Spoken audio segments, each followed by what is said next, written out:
se non sto trolig ved.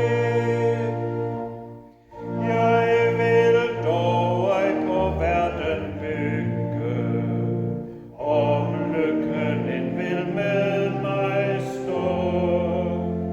Men som dagen sig rykke, vil jeg min sjæl minde på, at glasset render, tiden går, og evigheden forestår.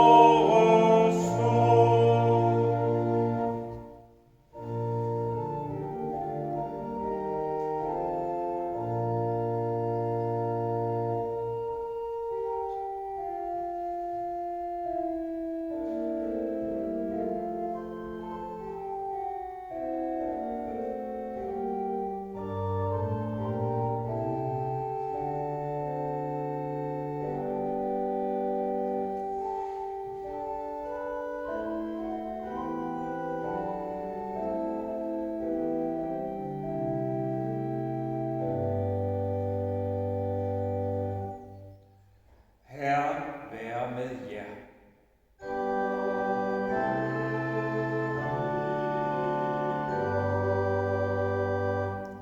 Lad os alle bede.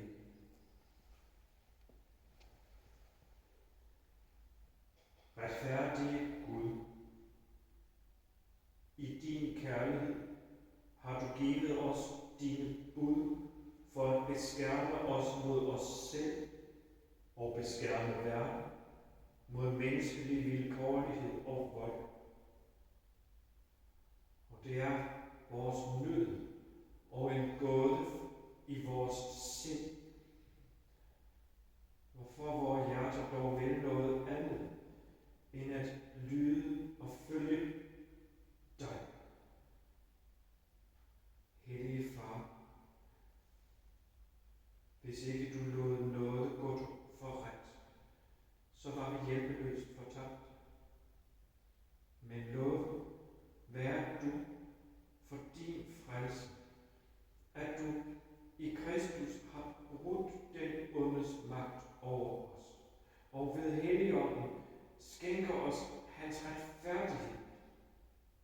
Lad det nye liv bryde frem i os, så din lov lever i vores hjerter, og vi gør din vilje her på jorden, som den sker i himlen, fra evigt og til evigt.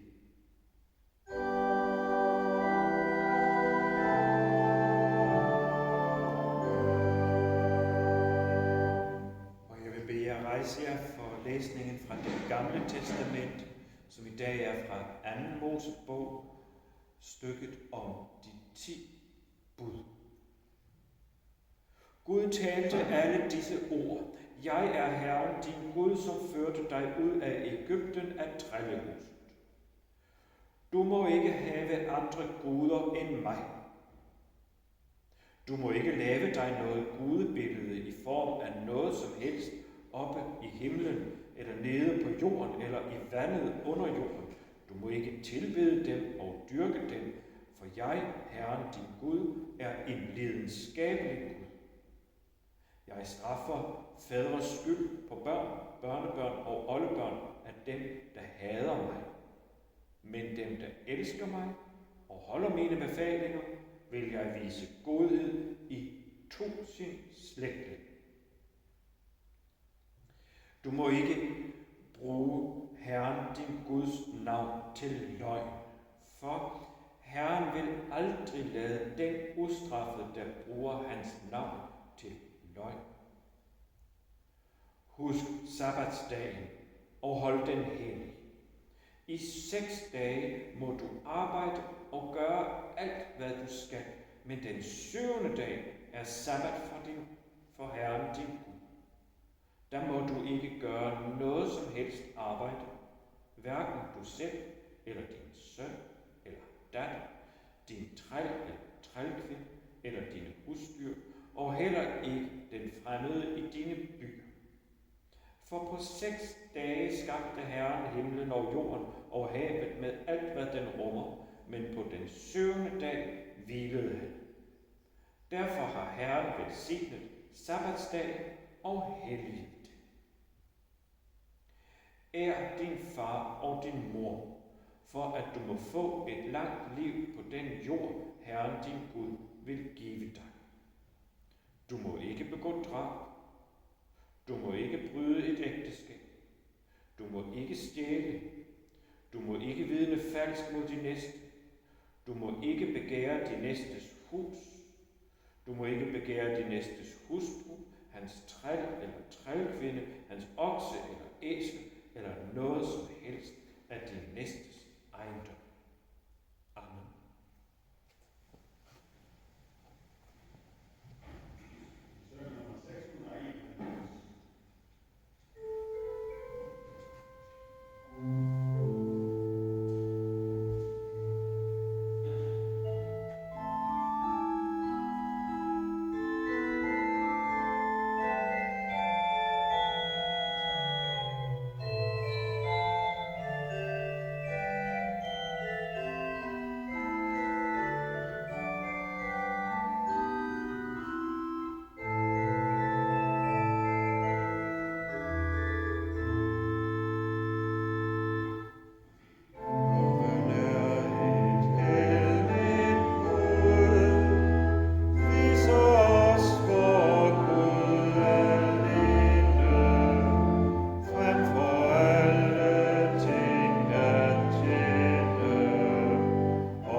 evangelisten, som apostlen Paulus skriver i brevet til menighederne i Rom. Alle har syndet og har mistet herligheden fra Gud.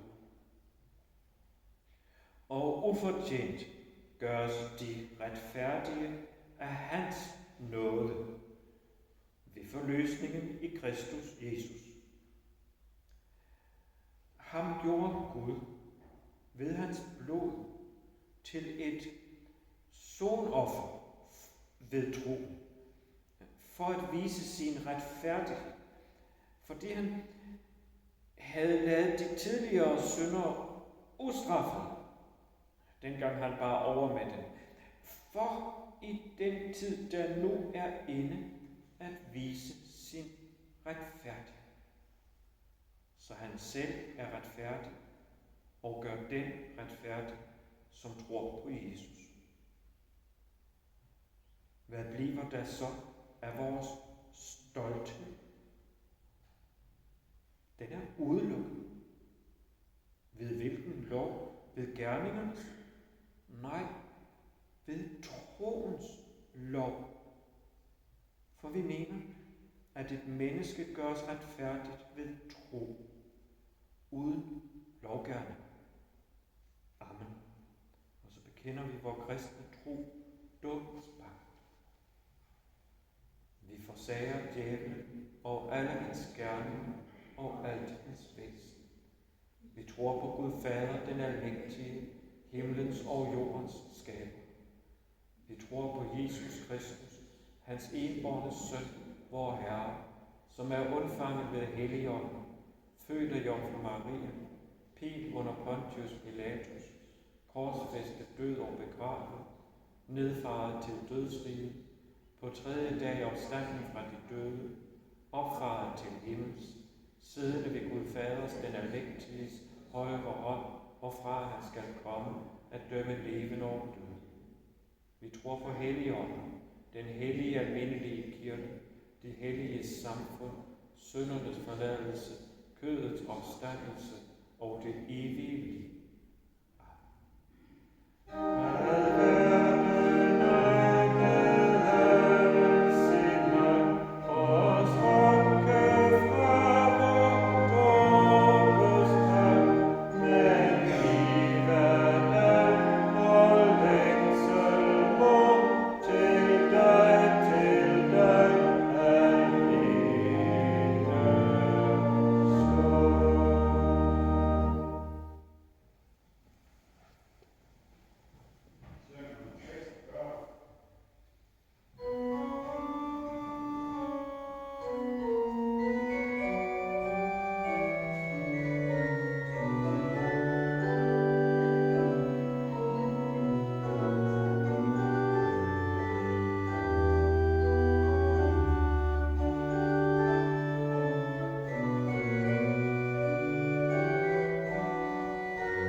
Dejligste roser, stilleste torne, skønneste blomster, sinterende gift. Under en rosekim hjertet kan forme, for dog at skæbnen så selvsom er skift. I både vand flyder vort land, himlen har hele lyksalighedssten. Mange skal lovle en morgende glæde, kvide skal vinde sin tot udadtil. Amor skal prydes i rigeste glæde, svage skal rejses på sundeste ben. Haven skal stå, fængslet i vrå, himlen kan blive denne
I Faderens og Søndens og Helligåndens navn. Amen.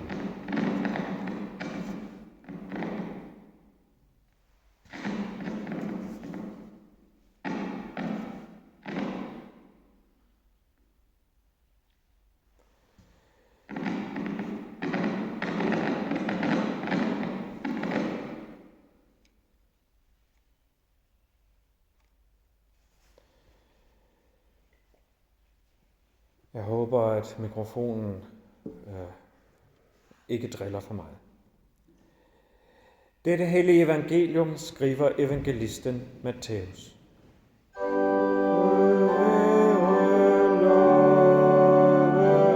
For sit glædelige budskab. Og se, der kom en hen til Jesus og spurgte ham, Mester, hvad godt skal jeg gøre for at få evigt liv? Han svarede ham, hvorfor spørger du mig om det gode? En er den gode. Men vil du gå ind til livet, så hold budene. Han spurgte, hvilke? Jesus svarede, du må ikke begå drab, du må ikke bryde et ægteskab, du må ikke stjæle, du må ikke vidne falsk, ær din far og din mor, og du skal elske din næste som dig selv.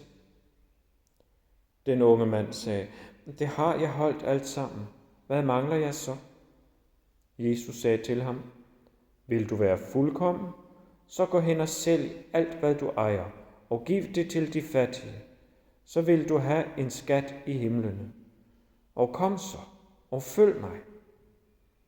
Da den unge mand hørte det svar, gik han bedrøvet bort, for han var meget velhavende. Og Jesus sagde til sine disciple, sandelig siger jeg jer, det er vanskeligt for en rig at komme ind i himmeriget. Ja, jeg siger jer, det er lettere for en kamel at komme gennem et nåleøje, end for en rig at komme ind i Guds rige.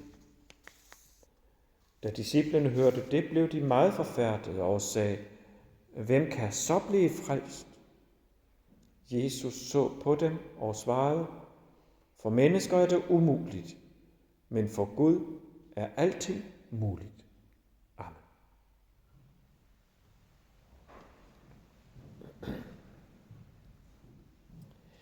Det er lettere for en kamel at komme igennem et nåleøje, end for en rig at komme ind i Guds rige. Sådan hedder det til sidst i dagens evangelium.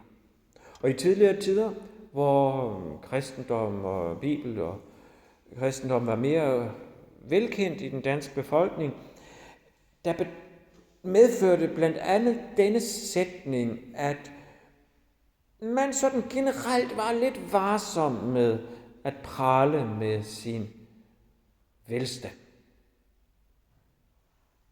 Jeg har tænkt lidt over det, fordi jeg synes, det er som om det er blevet anderledes inden for de seneste år. For eksempel var jeg for nylig på havde en fridag, og vi havde en overnatning på i telt på en campingplads over østpå. Og I ved godt, på en sådan campingplads, der kan man jo ikke undgå at høre, hvad hinanden sådan snakker om. Og en telt, du giver jo ikke ret meget privatliv op. På et tidspunkt så hørte jeg 2 snakke sammen. Den ene sagde, ved du egentlig, hvem det er, der bygger sådan et stort hus, der er henne på bakketoppen, som man kunne se fra campingpladsen? Jamen, ved du ikke det, lød svaret. Det er da NN. Du ved, ham der er arving til virksomheden XX. Er det, udbrød den første. Og fortsatte. Altså, hvis hans far havde set det, så ville den gamle YY, så ville han altså rotere i sin grav. Og jeg nikkede også sådan lidt for mig selv, fordi den gamle erhvervsmand YY,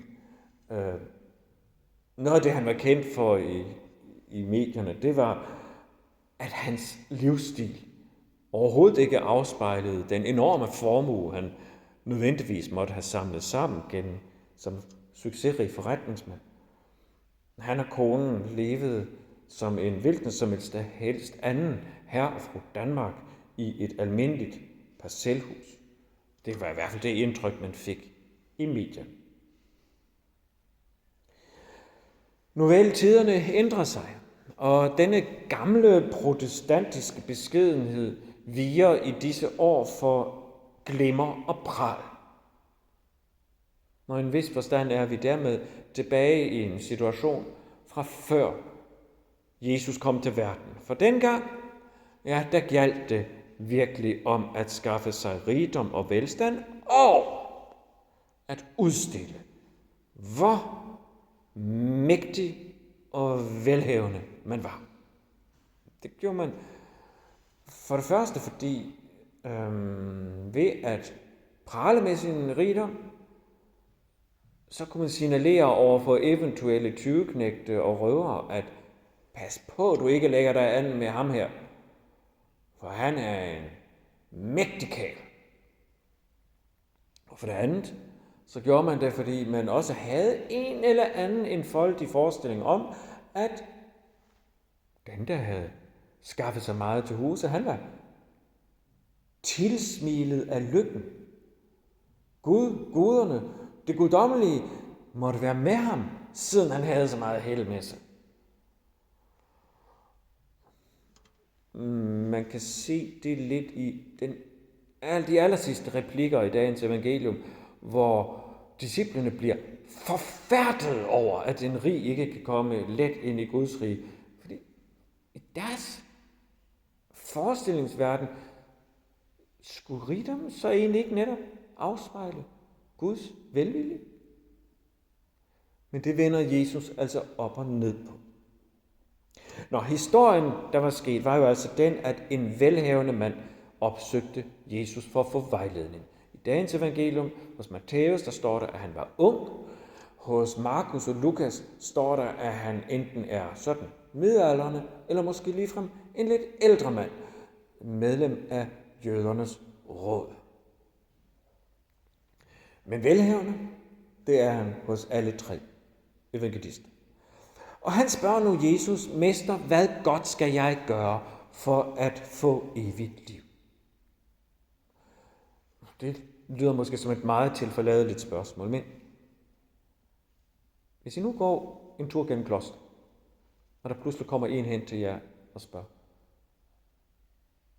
hvad godt synes du, jeg skal gøre? Eller spørger, hvordan tror du, jeg kan få et evigt liv? Vil I så ikke begynde at være lidt bekymret for den mand? Altså, han kæmper tydeligvis med nogle samvittighedsspørgsmål. Og man kan spørge sig selv, har han forbrudt sig mod lov, moral, almindelig anstændighed? Er han blevet ramt af dødsangst, depression, mørke tanker? Noget, som han ikke kan få lindring for i kraft af hele sin formue. Fordi det ved vi jo godt inderst inde, at der er noget, som mennesket har behov for, som vi aldrig kan købe for penge. Som Beatles sang jo blandt andet sangen, Money can't buy me love. Eller for den sags skyld, noget som helst andet af varig værdi. I hvert fald, Jesus svarer ham ikke direkte. Vi hører, at han stiller et lille modspørgsmål, som man næsten ikke rigtig ved, hvor peger hen. Og jeg tror, det er, fordi Jesus ligesom skal vinde tid. Måske skal han lige mærke lidt efter, hvad er det, der trykker manden? Han spørger, hvorfor spørger du mig om det gode? En af den gode. Gud? Nå ja. Jesus kan jo snakke om Gud. Og så leder han samtalen ind på sådan et mere tilforladeligt, sådan læremæssigt spørgsmål. Hvis du vil gå ind til livet, så hold budene. Sådan vil en typisk rabbiner eller skriftklog også have sagt. Og derfor kunne samtalen være stoppet der, ja. Jeg skal holde budene, det er et godt forslag. Men den rige mand fortsætter. Hvilke bud? Dette spørgsmål er faktisk slet ikke så dumt, som det lyder. For på Ny Testamentets tid, der var de jødiske skriftkloge i gang med en proces, hvor man var ved at opregne alt, hvad man i de hellige skrifter kan læse om, at Gud kræver. Og man er, jeg ved ikke, om det var helt færdig med denne grænsning på det her tidspunkt, men det ender med, at rabbinerne laver en liste over 613 love og forordninger, påbud og forbud. 613. Om alt muligt mellem himmel og jord. Og I kan jo godt forestille jer, at det er faktisk temmelig meget, jeg skulle holde styr på. Især fordi nogle af dem, altså man kan godt komme i nogle situationer i livet, hvor de forskellige bud strider mod hinanden. Og hvordan skal man så vælge, hvilke bud skal man holde? Vi ved jo godt, at Jesus, han anså de skriftkloge og deres bestræbelser på sådan at få Bibelen i rammer og system for håbløs og tåbelig. Så derfor svarer han denne mand med at pege på almindelig, sund fornuft og dømmekraft. Og det gør han ved at citere en række af de 10 bud. Du må ikke begå drab, du må ikke bryde et ægteskab, ikke stjæle, ikke vidne falsk, du skal ære din far og din mor, og du skal elske din næste som dig selv. Det er almindelig, sund fornuft og dømmekraft, og man kan finde den slags regler i næsten alle civilisationer over hele jorden. Formuleret lidt forskelligt. Men der er ingen civilisationer på denne jord, hvor det for eksempel hedder, nu skal du gå ud og stjæle fra dine naboer. Det er sund fornuft, at man ikke gør det. Og det vil sige, svaret på denne rige mands spørgsmål er egentlig ikke særlig kompliceret. Han burde da let blive beroliget, men det gør han ikke. I stedet så svarer han, jamen, det har jeg holdt alt sammen. Hvad mangler jeg så?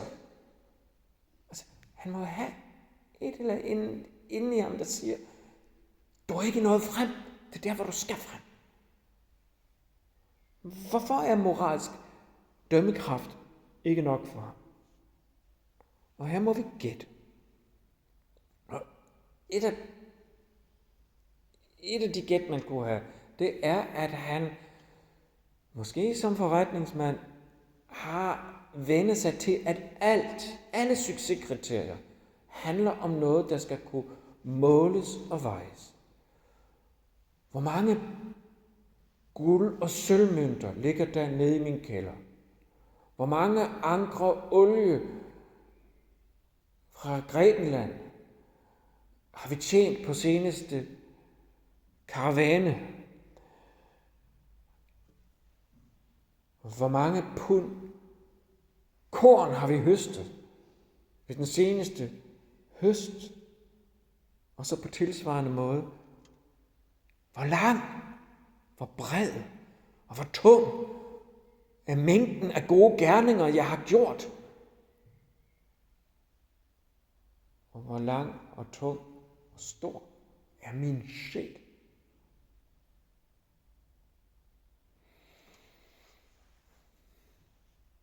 Men sådan kan man jo aldrig gå til sjælelige spørgsmål. For sjælen er ikke en ting blandt andre ting. Altså husk, du er en person. Og personlighed kan man altså ikke måle, lægge på en vægtskål eller udregne med en lineal.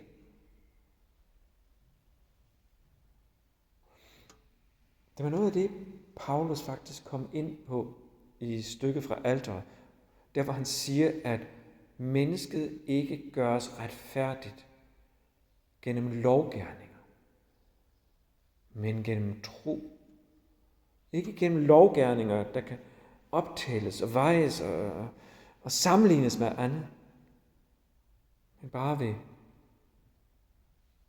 tro på Gud.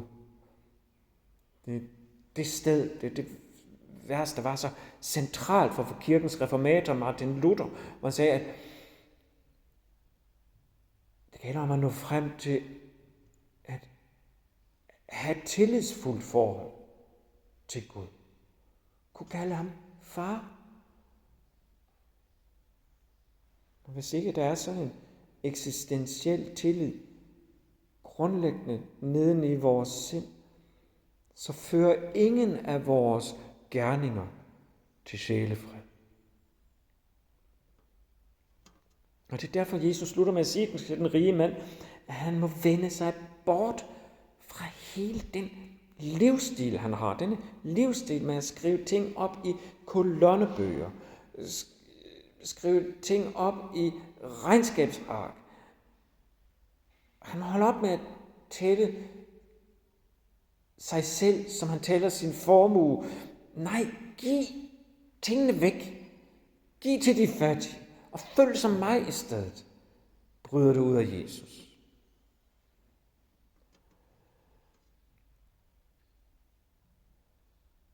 Og det sker så ikke. Den rige mand bliver ikke forløst af sine mørke tanker. Han kommer ikke til tro og bliver til en disciple. Det er i en vis forstand en af de historier, hvor vi hører, at Jesus mislykkes med sit forhævne. Det kommer ikke engang til et stort skænderi, hvor gnisterne springer som i nogle af de andre historier. Manden, han går bare lige så bedrøvet, med hængende hoved, hjem til sine penge. Det er en trist historie, men sådan er virkeligheden jo nogle gange.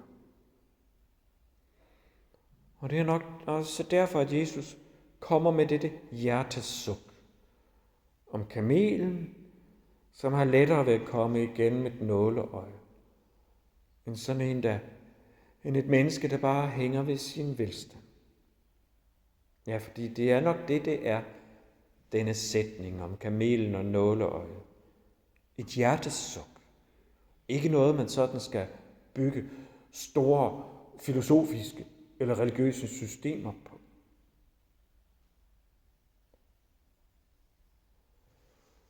Det er svært. Ja, det er svært for en rig at komme ind i Guds rige, eller som en bare hen at nå til et punkt, hvor han kan leve et jævnt og muntert virksomt liv på jord. Så er det nok lettere for en kamel at komme igennem et nåleøje. Han griber sig i dette hjertesuk og slutter så med at kigge på sine tilhørere og siger, men I mine tilhørere, husk nu, og det må I altså aldrig glemme, at det kan godt være, at der er meget, der er umuligt for os mennesker. Men husk, at for Gud, der er alting muligt. Altså, Gud, han vil godt både kunne få en kamel igennem et nåleøje og få dig ind igennem porten til det evige og meningsfulde liv. Amen.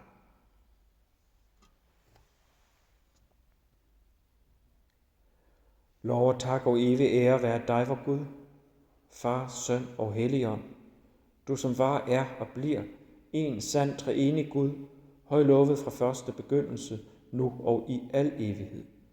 Amen. Himmelske Far, vi beder dig om, at du vil trøste og styrke alle, der har det svært. Vi beder dig også om den nåde, at vi kan gemme mindet om hvert et lykkeligt øjeblik, som frø til taknemmelighed herinde i hjertet. Vi beder dig for kirken, om at dit ord i bøn og lovsang, i visdom og sakramenter, kan tænde et lys, hvor det så let kan blive så mørkt. Vi beder dig for vores lille folk og fædreland. Hold din hånd over alle, som har en bestemmende myndighed, ja over enhver af os, når vi har et ansvar for vores næste. Velsign og bevar kong Frederik og hele den kongelige familie. Giv dem og os med dem nåde, fred, velsignelse og efter et kristeligt liv en glædelig opstandelse. Hør os i Jesu navn. Vor Far, du som er i himlene, helliget blive dit navn, komme dit rige. Ske din vilje som i himlen, således også på jorden. Giv os i dag vort daglige brød, og forlad os vores skyld, som også vi forlader vores skyldnere. Led os ikke ind i fristelse, men fri os fra det onde, for dit er riget og magten og æren i evighed. Af bekendtgørelser denne søndag, der skal jeg sige, at på onsdag, der er der igen mulighed for at komme til solnedgangsandagt på stranden ved Søndervig. Det er kl. 21. Sang og solnedgang. Lige en lille halv times tid i skumringen. På torsdag, der kan man også komme afsted om aftenen. Hvis man vil tage ind til Ringkøbing, der er der vægterandagt også klokken 21. Efter at vægterne er gået rundt i den gamle bykerne, slutter de af i kirken, hvor der er en stemningsfuld lille andagt. På søndag, der vil der være gudstjeneste i Gammeltorv Kirke, og det er klokken. Jeg skal lige være helt sikker. På søndag? Jo. klokken 9 i Gammelsund Kirke, og det er mig, der har tjenesten. Efter næste salme, der er der altergang. Efter gudstjenesten, der er der mulighed for, at vi kan stå og snakke lidt med hinanden over en kop kaffe under orglet. Og næste salme, den er så fra tillægget 100 salmer. Vi skal synge endnu en af de salmer, der har rigdom som et tema, der går gennem verden en hinkende dans. Sangen om guldkalven, skrevet af Holger Lisner og med musik af vores egen Willy Emose, der jo var organist her i kommunen i en menneskealder. Og vi synger første vers 2 gange. Men inden vi synger den, så vil jeg bede jer rejse jer, så vi med apostlen kan ønske for hinanden, at vor Herres Jesu Kristi nåde og Guds kærlighed og Helligåndens fællesskab må være med jer alle. Amen.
Bliver død